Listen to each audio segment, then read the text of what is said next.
Howdy folks, welcome to episode 17 of Great Ideas of Great Minds. Today, we'll be talking about flexible discipline, or the idea of combining the freedom of flexibility with the order of discipline, and hopefully meeting the two in the marriage of life. Because, as everyone knows, imperfection is a reality, and sometimes our best laid plans have kinks in them that makes it hard for them to follow through. Say, you've had a great diet plan, you've had a great fitness plan, and you've managed to go 3 or 4 weeks past your New Year's resolution. Props to you. And then all of a sudden, you didn't see a hole in the ground. Boom, twisted ankle. And you could get mad at yourself for life just happening. And then you could feel lost because that perfect plan that you made, that you were following, is no longer applicable because, well, with a badly twisted ankle, you can't do most of the exercise on your plan that you might have had. And yet, doesn't mean you can't still have some amount of exercise, and doesn't mean that you aren't living. That was just life. And now, this is when we add the flexibility. Because you got to where you were with the discipline, but without the flexibility, where do you go next? And maybe asking where do you go next is less important, because instead what I should be asking is, where are you now? Because it's the now that things happen. And I like to use the mental illustration of the paper cut people that you did elementary school to talk about your past, present, and future self. So if you can imagine all the versions of yourself kind of holding hands, going down an infinite line that way, and an infinite line that way, well, it's actually finite because you die at some point, but since we don't know when that happens, we say it's infinite. So keeping in track with that, each of these paper people is the moment. And whether you call that moment a second, a minute, an hour, a week, a month, a year, a decade, decades, century, who knows?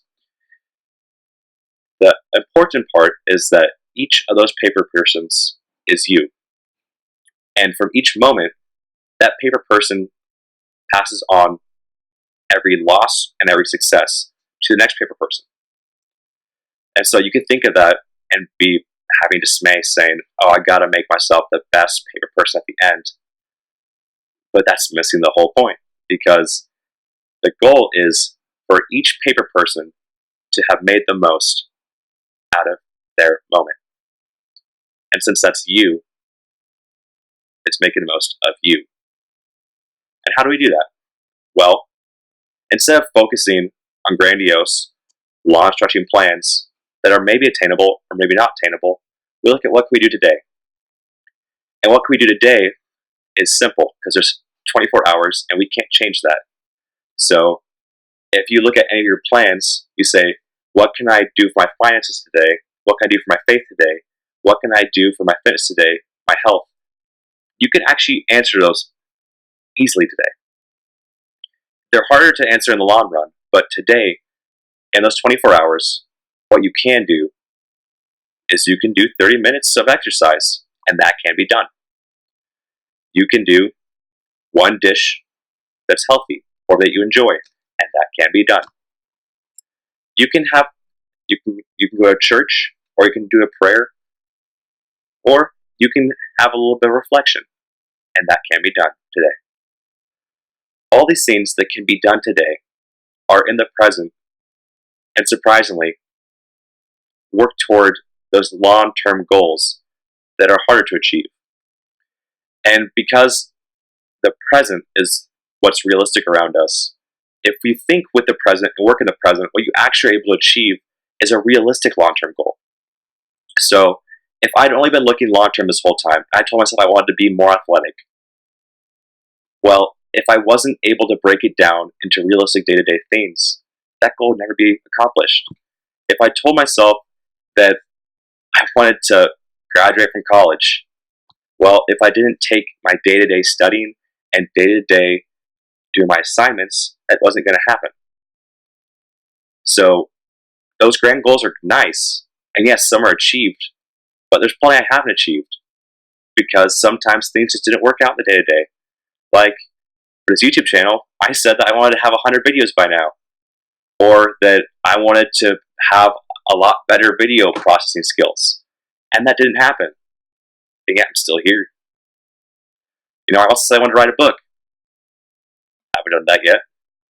I said I wanted to run a marathon. Haven't done that yet.